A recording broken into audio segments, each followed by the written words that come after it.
So guys, I want to talk to you today about something that a lot of people have been talking about, and it's neurodivergent burnout.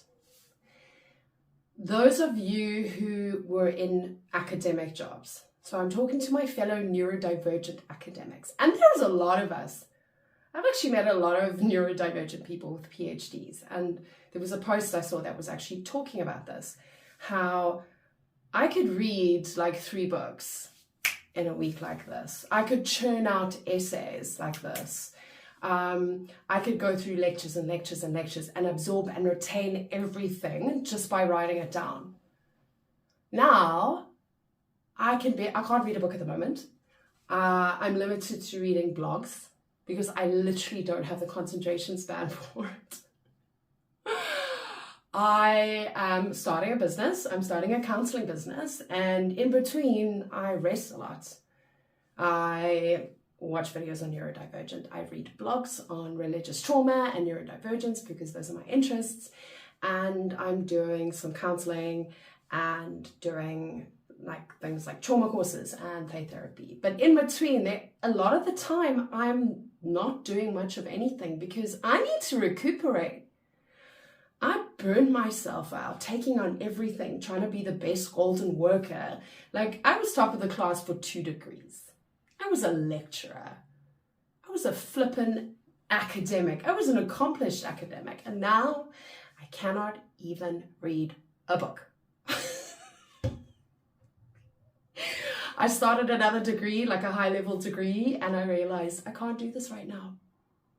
My brain is just too tired, and it just doesn't want to. The same thing happened to me. I was doing triathlons. I was running marathons. I was swimming. I was insane about my exercise. And now my body just doesn't want to. But guys, I think burnout, it has to be temporary. I refuse to believe that I'm going to feel dumb for the rest of my life after being an academic. I'm choosing to believe that I will recuperate by 1, forgiving myself. Because now that I know I'm AuDHD, I don't have to beat myself up for not looking like a neurotypical and not wanting to live like a neurotypical. The compassion I'm giving myself just to be me, unmasked, to say no, to like feel okay about myself if I don't socialize with anyone else except my partner and I stay at home most of the time.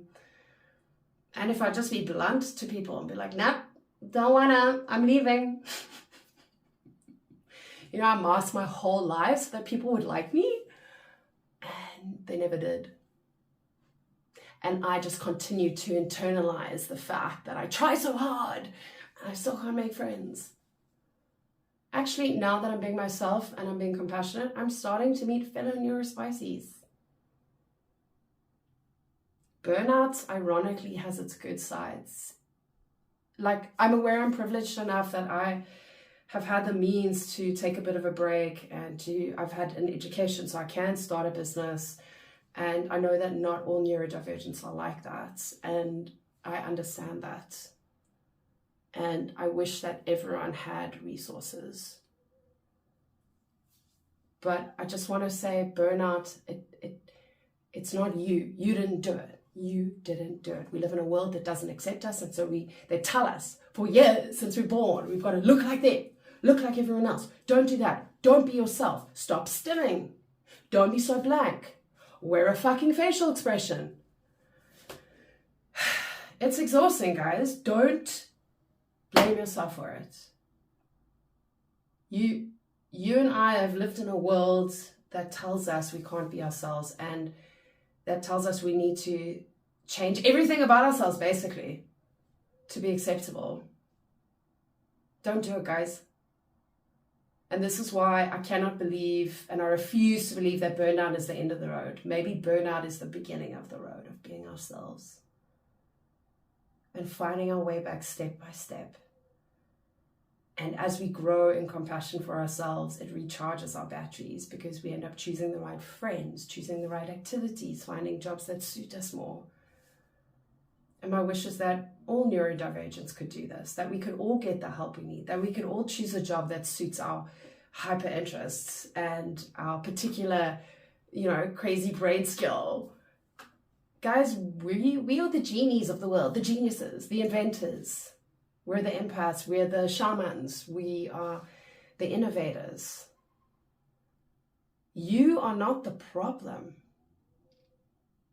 I understand that it feels that way. I blamed myself for 40 years. I was scapegoated. I was a family scapegoat. Of course I'm going to think the problem is me. Never mind that my whole entire family's neurodivergent as well, but they're all in denial. And it's hilarious because I'm the one who studied psychology and I'm the one who was the lecturer and I'm the one, this is like my career. And none of them listened to me about, there are problems in this family. We need help. I'm sure some of you can relate to that. But yeah, so I just wanted to say this about burnout. It cannot be the end. Compassion for yourself and allowing yourself to be yourself, even if it costs you a lot of the things that didn't really make you happy anyway. Those friends that you had to perform for, that's not real friends. The job that you have to suppress who you are, that's not something worth doing. I hope that all of you get to figure out a way to be yourselves. Burnout is not the end.